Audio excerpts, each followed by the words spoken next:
جئنا إلى الدنيا كي ندعو إلى الله لننشر الخير في الكون الذي حارى ونرسل العطر. اور یہ بات ذہن میں رہے، دنیا میں ہمارا دماغ 4-5% کام کرتا ہے، باقی سوتا رہتا ہے۔ جنت میں اللہ سارا دماغ کھول دے گا۔ ایک آدمی کا دماغ کتنا بڑا ہے، اگر ایک آدمی کے دماغ کا تار بنایا جائے اور جناح کالونی کے ممبر سے، مسجد کے ممبر سے اس کو یوں نکال کے یوں کھینچا جائے تو چاند ہم سے 2,40,000 کلومیٹر کے فاصلے پر ہے، اور زمین کا 1/3 ہے، یعنی 8,000 کلومیٹر کا اس کا اپنی جسامت ہے، اور پھر 2,40,000 کلومیٹر وہ ہم سے دور ہے، تو کوئی 2.5 لاکھ کلومیٹر اس کا اوپر والا سرا بن جائے گا۔ تو اس کو یہاں سے نکالا جائے ایک آدمی کا دماغ، اور وہ تار بنا کے اور اوپر لے جائیں، چاند کے اوپر سے گزار کر آپ اسے واپس لا کر یہیں گانٹھ لگا سکتے ہیں۔ ایک آدمی کے دماغ کے اندر کوئی 5 لاکھ کلومیٹر لمبا ریشہ ہے،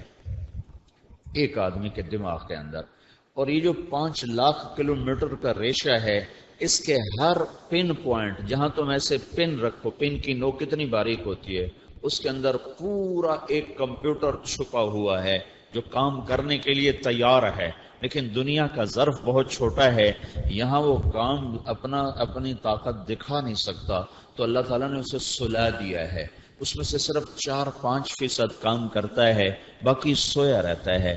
آئنسٹائن نے بڑا دماغی کام کیا، اس کے دماغ کو کھول کے دیکھا تھا تو وہ 11.2% استعمال ہوا تھا، باقی اس کا بھی سویا ہوا تھا۔ تو یہ سارا دماغ کھل جائے گا، سارا کھل جائے گا۔ اس پوری دماغ کی طاقت اور جنت کے علم اور صحت اور نعمتوں کے ساتھ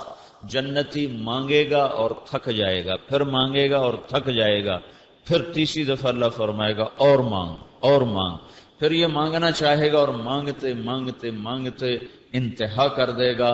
پھر کہے گا یا اللہ میری بس ہو گئی، میں اس سے زیادہ کچھ نہیں مانگ سکتا۔ ان میں سب سے چھوٹا سوال کرنے والا اللہ کے نبی نے بتایا، بڑے کی تو انتہا نہیں، سب سے مختصر سوال اس شخص کا ہوگا جو یوں کہے گا یا اللہ تو نے دنیا کو بنایا اور ہمیں حکم دیا اسے قدموں کے نیچے رکھو، میں نے اسے قدموں کے نیچے رکھا، میں نے اسے سر پہ کبھی نہ چڑھایا، میں نے اسے غلام بنا کے رکھا، آج میں تجھ سے مانگتا ہوں تو نے جس دن دنیا بنائی تھی اس دن سے لے کر جس دن اسے مٹایا تھا، اس سب کے برابر مجھے عطا فرما۔ یہ سب سے چھوٹا سوال ہے، تو بڑا سوال کیسا ہوگا بھائی؟ تو یہ پھر اس میں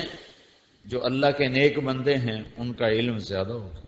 پھر اس میں جو صلحاء ہیں، علماء ہیں، محدثین ہیں، مفسرین ہیں، انبیاء ہیں، رسول ہیں، ان کا ذہن اور زیادہ ہوگا، پھر اس میں آخری رسول بھی ہیں،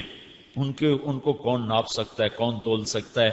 وہ بھی مانگ مانگ کے کہیں گے یا اللہ میری بس ہو گئی، اب میرے سمجھ میں نہیں آ رہا کہ میں کیا مانگوں، تو اس پر اللہ تعالیٰ فرمائے گا میرے بندو قد رضیتم بدون ما یحق لکم، ابھی تک تو تم اپنی شان کا بھی نہیں مانگ سکے،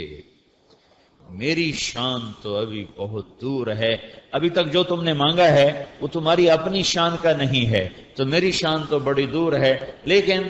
قد اعطیتم ما تمنیتم وزدتکم ما قصرت عنہ امانیکم، جو تم نے مانگا وہ بھی میں نے تمہیں دے دیا، اور جو تم نہیں مانگ سکے وہ میں نے اپنی